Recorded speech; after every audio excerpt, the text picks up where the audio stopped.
combate al enemigo con la palabra de Dios. Su palabra es verdad. Para combatir la primera mentira de es imposible, necesitamos fe para creer que para Dios no hay nada imposible. Y para combatir la mentira del yo puedo, necesitamos dependencia de Dios. Fe y dependencia.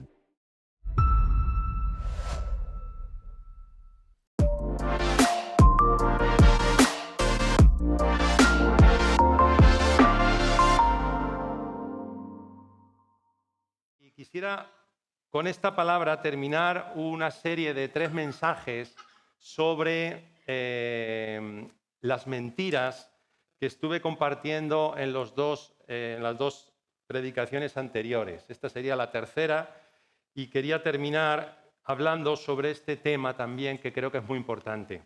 Y son las mentiras que el enemigo pone en nuestra mente, ¿no? No sé si os acordáis que hablábamos de que nuestro mayor problema no es la enfermedad o la pobreza o pasar las dificultades. Nuestro mayor problema es el pecado. Es lo que nos separa de Dios y lo que nos aleja de Él. Y el pecado empezó en el huerto de Edén y todo empezó por 3 mentiras, ¿no? Y lo estuvimos viendo, lo puedes leer en Génesis 3. El diablo usó la mentira para engañar a Adán y a Eva. Y no solo engañó en este caso a Adán y Eva, sino también intentó engañar al mismo Jesucristo, ¿no? Con 3 mentiras también en el desierto. ¿Y por qué usa él la mentira? Pues porque él es experto y es un arma muy poderosa para él. Y en Juan 8:44 leemos que él es el padre de mentira. Por lo tanto, tenemos que ser conscientes de esta realidad y defendernos. Y la única forma de defendernos de la mentira es con la verdad, es decir, con la palabra de Dios. Por eso veíamos que en Efesios 6 nos muestra Pablo la armadura del cristiano, las diferentes piezas, ¿no?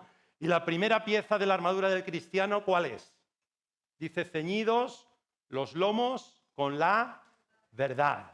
Esa es la primera pieza que aparece en Efesios 6, la verdad. ¿Por qué? Porque para combatir la mentira del diablo necesitamos la verdad, ceñirnos nuestros lomos para estar firmes, porque si no ceñimos nuestros lomos con la verdad, vamos a caer. Y la última arma de la armadura es, y tomando la espada del Espíritu, que es la palabra de Dios, para no solo defendernos de las mentiras del diablo, sino atacar también las mentiras. Así que quería en esta mañana compartir y terminar con 2 mentiras que el diablo intenta inocular en nuestra mente.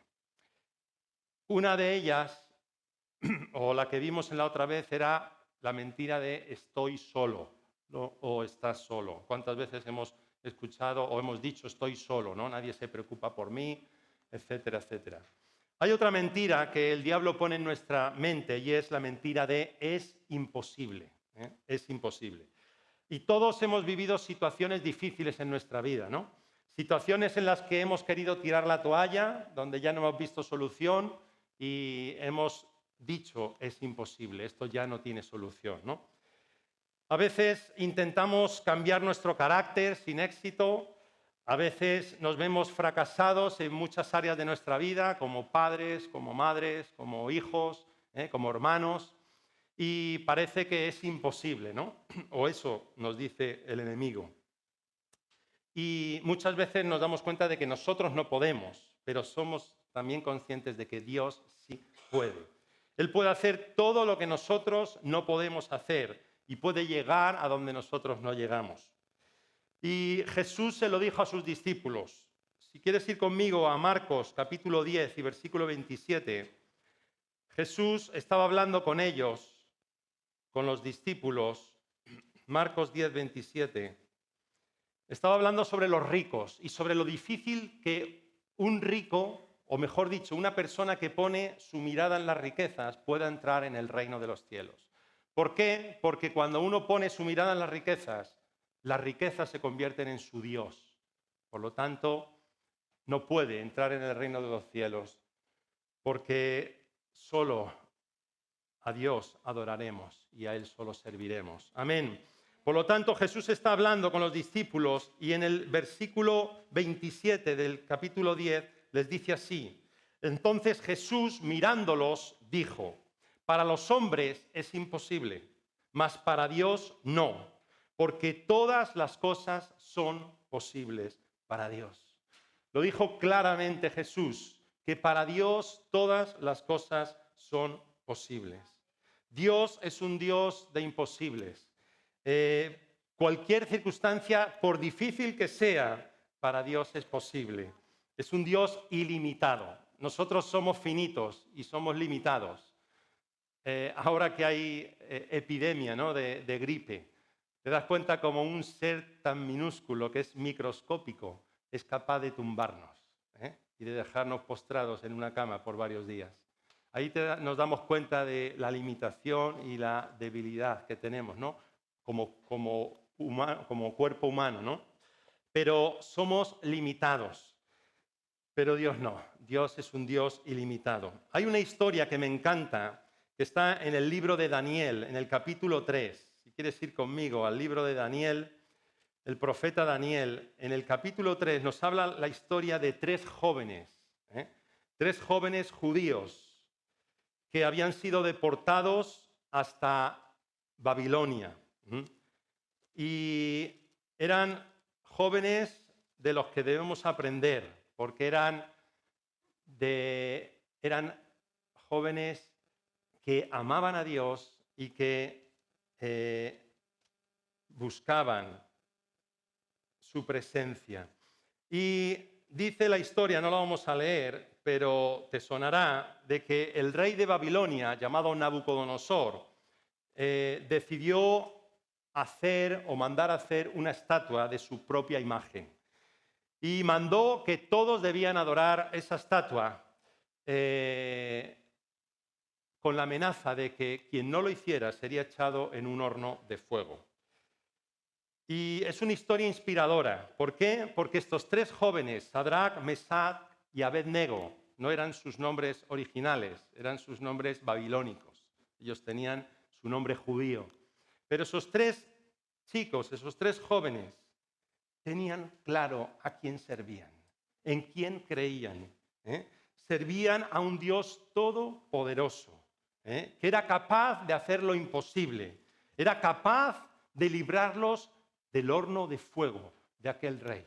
Por eso dice en el capítulo 3 de Daniel, versículo 17, les dicen los jóvenes así: he aquí nuestro Dios a quien servimos puede librarnos del horno de fuego ardiendo, y de tu mano, oh rey, nos librará. Qué valentía, de qué seguridad, qué convicción tenían estos jóvenes de saber aquí primero a quién servían, quién era su Dios, y la tranquilidad de que no les pasaría nada, porque tenían la convicción y la seguridad de que Dios los podía librar de ese horno. Cuando fueron echados, dice la palabra que había un cuarto varón con ellos. Lo tenemos en el versículo 24, donde dice: entonces el rey Nabucodonosor se espantó y se levantó apresuradamente y dijo a los de su consejo: ¿no echaron a tres varones atados dentro del fuego? Ellos respondieron al rey: es verdad, oh rey. Y él dijo: he aquí, yo veo 4 varones sueltos que se pasean en medio del fuego sin sufrir ningún daño. Y el aspecto del cuarto es semejante a hijo de los dioses. Entonces Nabucodonosor se acercó a la puerta del horno de fuego ardiendo y dijo: Sadrach, Mesach y Abednego, siervos del Dios Altísimo, salid y venid. Entonces Sadrach, Mesach y Abednego salieron de en medio del fuego. Y se juntaron los sátrapas, los gobernadores, los capitanes y los consejeros del rey para mirar a estos varones cómo el fuego no había tenido poder alguno sobre sus cuerpos, ni aun el cabello de sus cabezas se habían quemado. Sus ropas estaban intactas y ni siquiera olor de fuego tenían. Qué Dios más poderoso tenemos. Amén. Cuando fueron echados, Dios estuvo con ellos. Ese cuarto varón, sabemos que es una teofanía, ¿no? Es Dios mismo al lado de ellos. Se cumplió la palabra que en el profeta Isaías, que leemos en Isaías 43:2, que dice: cuando pases por el fuego, no te quemarás, ni la llama arderá en ti. Eso es lo que les pasó a esos 3 jóvenes.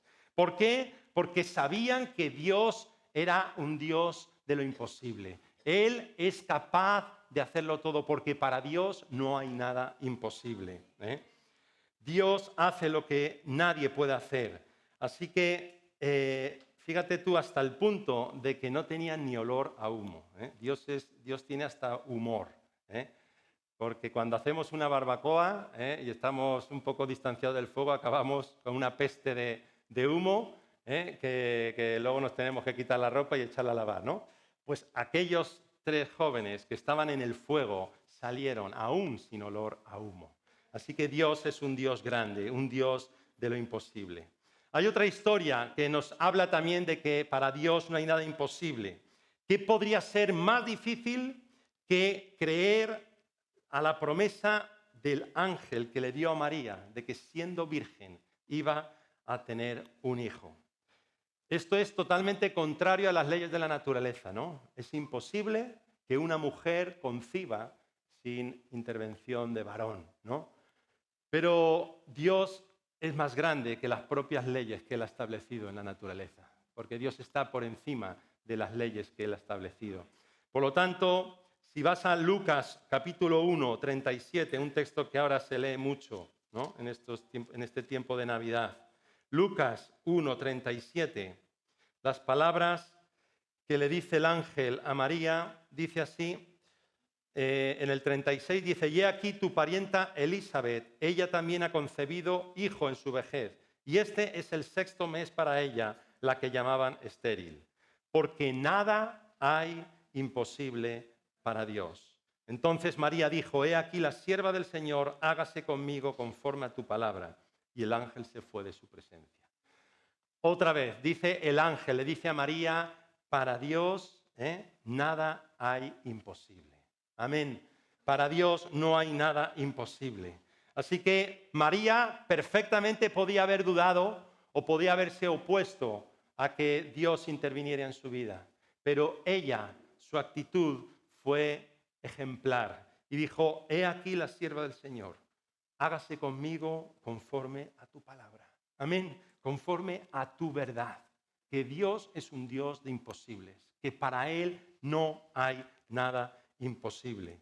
Por lo tanto, cuando enfrentamos situaciones difíciles, tenemos que decidir si creer que Dios es un Dios de imposibles o, por el contrario, centrarnos en el problema, centrarnos en la dificultad y perder la esperanza. Cuando hacemos lo segundo, nos entregamos a la depresión, a la ira, a la derrota, a la frustración, etcétera, etcétera. Pero necesitamos creer que para Dios no hay nada imposible. Yo creo que todos hemos caído. Yo tengo que pedir perdón a Dios también por no creerle en situaciones de mi vida en las que yo he dicho: es imposible, esto ya no tiene solución, no hay quien lo cambie. Pero Dios nos vuelve a decir: para mí no hay nada imposible, solo cree en mí, dice el Señor. Hay muchas situaciones en tu vida y en mi vida que nos pueden parecer imposibles. Mucha gente dice: no puedo perdonar. Para mí es imposible perdonar a alguien que me hizo daño. Otros dicen: no creo que Dios me perdone. Es imposible que Dios me perdone esto. Otros dicen: no puedo tener paciencia, no puedo cambiar mi carácter. No creo que Dios me pueda usar. Nunca voy a tener buenos amigos. No puedo vencer las tentaciones. No puedo cambiar mi carácter.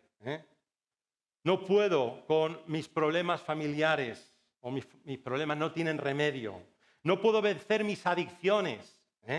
La comida, la pornografía, las palabrotas, las compras compulsivas. Tantas adicciones que a veces llevamos y decimos: esto es imposible. Me siento como un fracasado. No veo salida a mis problemas financieros. Pero Dios nos dice en esta mañana, para mí no hay nada imposible. No hay nada imposible, solo cree. El problema es que cuando nos sentimos responsables de vencer los problemas solo con nuestras propias fuerzas, estamos condenados al fracaso. Por eso Pablo, en 2 Corintios, dice que él se gozaba en sus debilidades, porque él reconocía que no podía por sí mismo. Por eso él decía, me gozo en mis debilidades. O sea, no es cuestión de tu capacidad o de mi capacidad, sino del poder de Dios. Es cuestión del poder de Dios. Pablo permitió que el poder de Dios reposara sobre él, sobre su debilidad. Y eso es vivir en la gracia. Aceptó aquella palabra que Dios le dijo, bástate mi gracia. Eso es depender de Dios y no de nuestros propios esfuerzos. La victoria no depende de ti ni de mí. La victoria depende de Dios.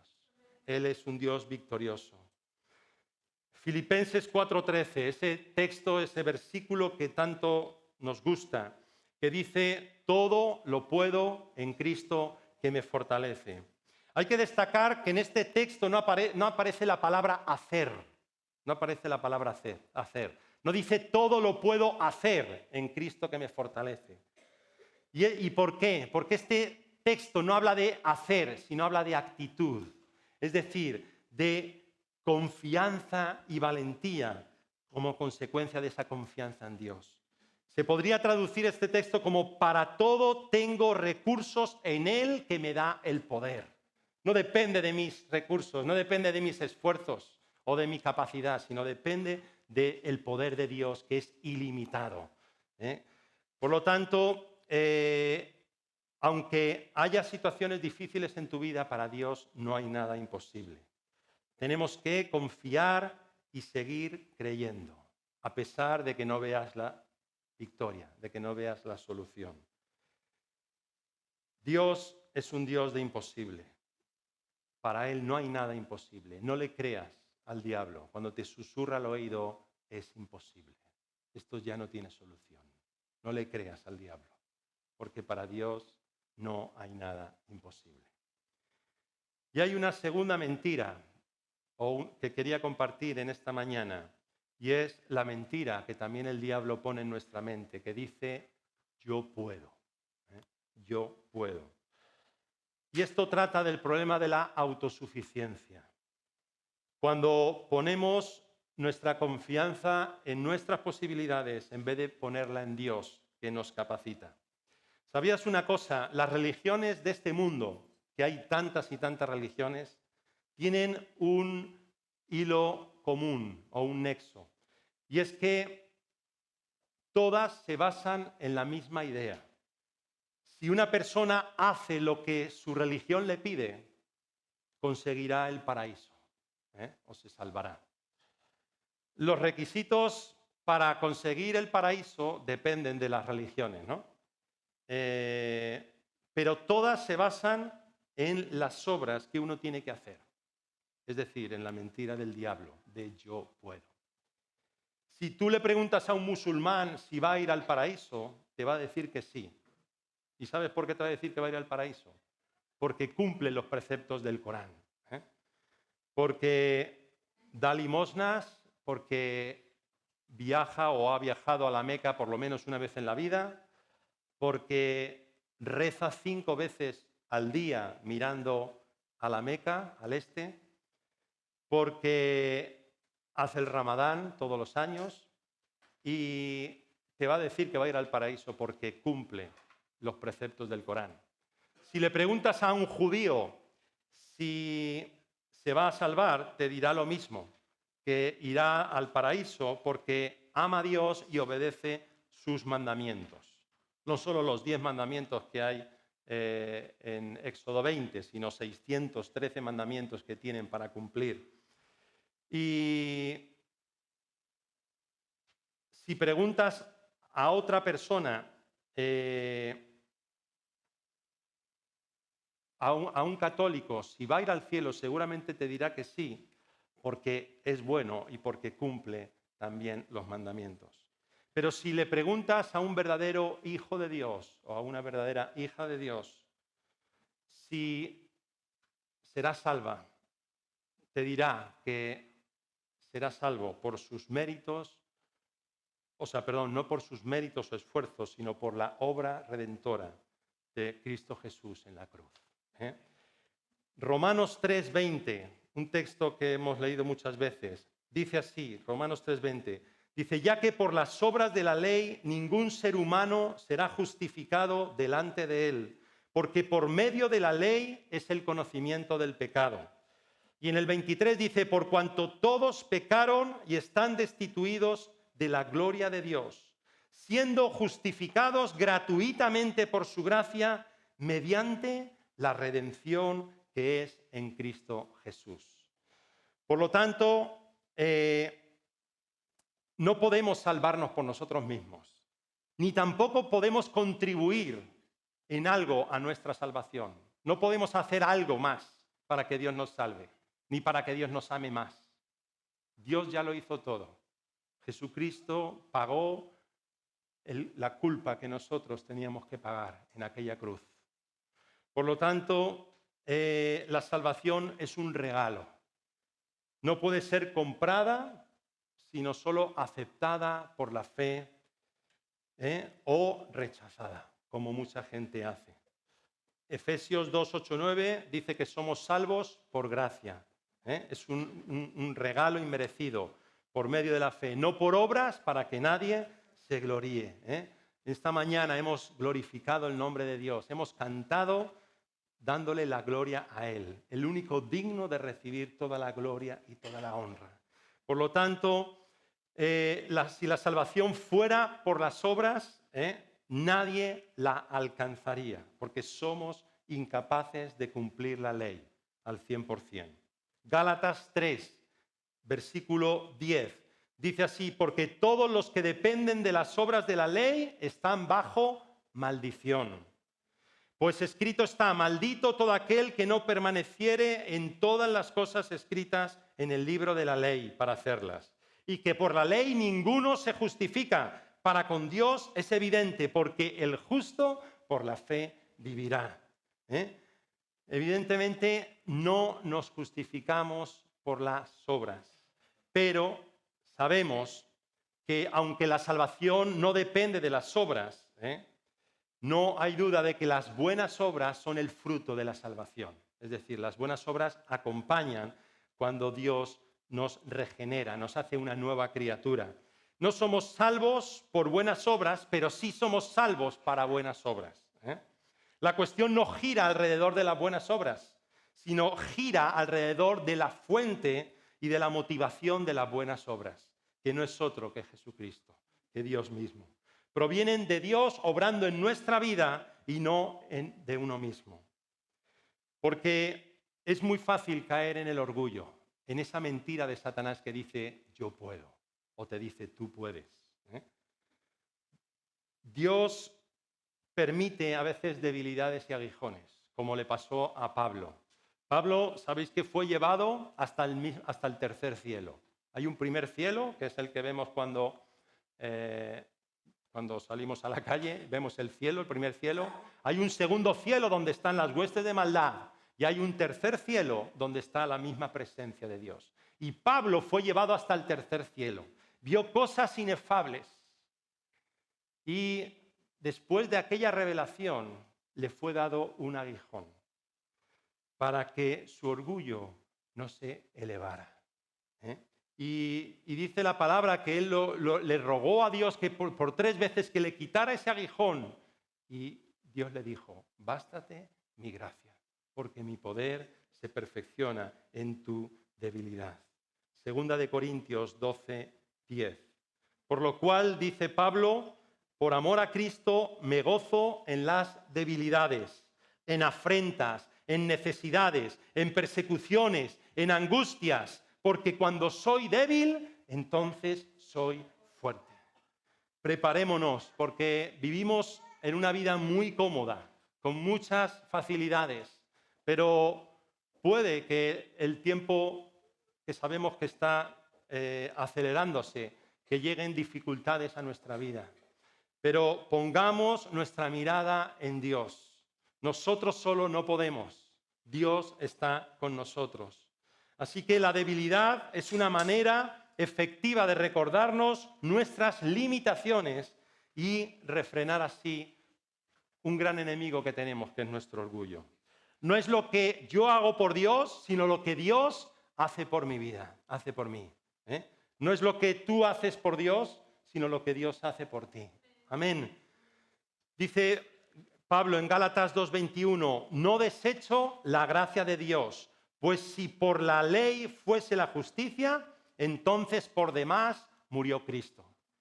Si nosotros podemos, Cristo no hubiera bajado a morir por nosotros. Se hubiera ahorrado aquella situación tan difícil, ¿no? Que Dios, siendo tan grande, se hiciera hombre y bajara hasta este mundo. Por lo tanto, no edifiquemos nuestra vida en nuestras fuerzas, sino en lo que no en lo que nosotros podamos hacer, sino en el poder de Dios. Hay un texto en 1 Corintios 3 que ayer lo leíamos en el estudio bíblico de por la mañana, 1 Corintios 3, versículo 11, donde nos muestra la forma en que algunos cristianos edifican sus vidas. Dice 1 Corintios 3:11, dice, porque nadie puede poner otro fundamento que el que está puesto, el cual es Jesucristo. No hay otro fundamento. Él es la roca eterna. Por eso, si nuestra vida está cimentada en la roca, no va a caer. Y dice así, y si sobre este fundamento alguno edificare oro, plata, piedras preciosas, madera, heno o hojarasca, la obra de cada uno se hará manifiesta, porque el día la declarará, pues por el fuego será revelada. Y la obra de cada uno, cual sea, el fuego la probará. Si permaneciere la obra de alguno que sobreedificó, recibirá recompensa. Si la obra de alguno se quemare, él sufrirá pérdida, si bien él mismo será salvo, aunque así como por fuego. Así que unos, en el poder de Dios, construyen con oro, plata y piedras preciosas, que cuando sean probadas por el fuego no se van a quemar. Pero otros, por el esfuerzo propio, por el yo puedo, edifican o usan madera, heno, hojarasca, y el fuego lo quemará. El fuego demostrará si lo que se hizo se construyó en el espíritu o se construyó en la carne. En la carne se puede hacer muchas cosas. ¿Por qué? Porque Dios ha dado habilidades a todos. Todos tenemos habilidades que Dios nos ha dado para su gloria. Y en la carne se pueden hacer muchas cosas, se pueden construir ministerios grandes, pero si lo vamos a hacer en la carne y lo vamos a hacer en nuestro orgullo, será quemado. Dice, está hablando lógicamente no de perder la salvación, dice, serán salvos, pero será quemado. Por lo tanto, cuando Dios examine todo lo que hayamos hecho, ¿qué quedará? ¿Qué quedará? Así que no hagamos caso a esa mentira del diablo de yo puedo. Eso nos lleva al legalismo también, hacer de la vida cristiana una vida de esfuerzo propio, ¿no? En el tiempo de Pablo había muchos legalistas que decían que había que circuncidarse, etcétera, etcétera, había que cumplir la ley. Y ahora también hay mucho legalismo, ¿no? Gente que se cree superior y trata de impresionar a Dios y a los demás, porque nunca faltan a los cultos, porque ayunan, porque oran, porque leen la Biblia, más que otros quizás. No podemos depender de las obras, debemos depender del Dios de las obras. Él es quien o debe ser nuestra motivación. Su gracia es la que nos sostiene y nos salva. Por eso dice la palabra, el que esté firme, mire que no caiga. Así que no creas las mentiras del diablo cuando te diga esto. Cuando te diga tú puedes solo. Le necesitamos a Él, dependemos de Él en todo momento, cada día de nuestra vida. Dependemos de Él. Es su gracia la que nos capacita y la que nos ayuda. Así que combate al enemigo con la palabra de Dios. Su palabra es verdad. Esto habla para combatir la primera mentira de es imposible, necesitamos fe para creer que para Dios no hay nada imposible.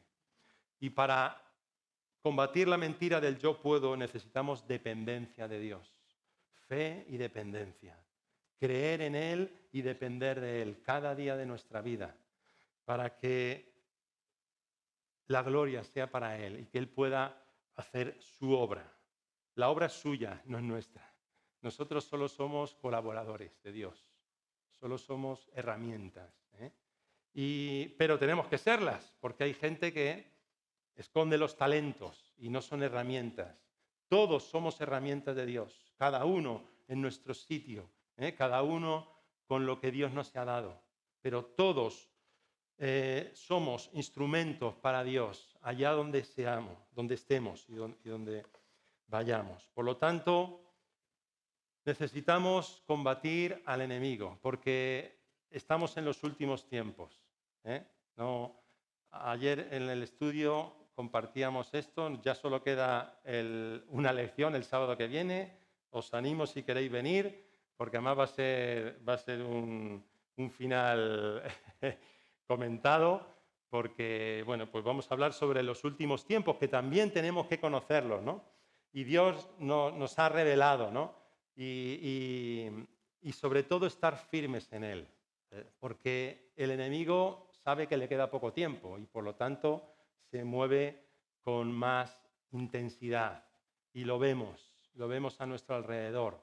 Pero nuestros ojos están puestos en el autor y el consumador de nuestra fe. Amén. Él es todopoderoso y Él es nuestra meta. Por lo tanto, estemos firmes, mirando no caer y caminando hacia adelante. Amén.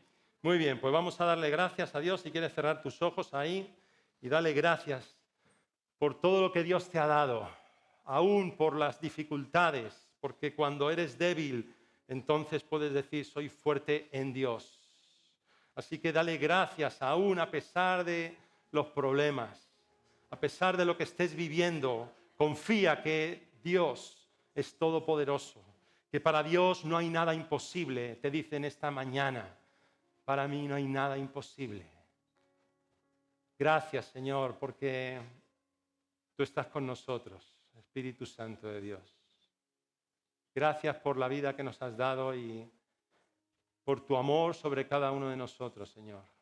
Es tu amor el que nos conquistó.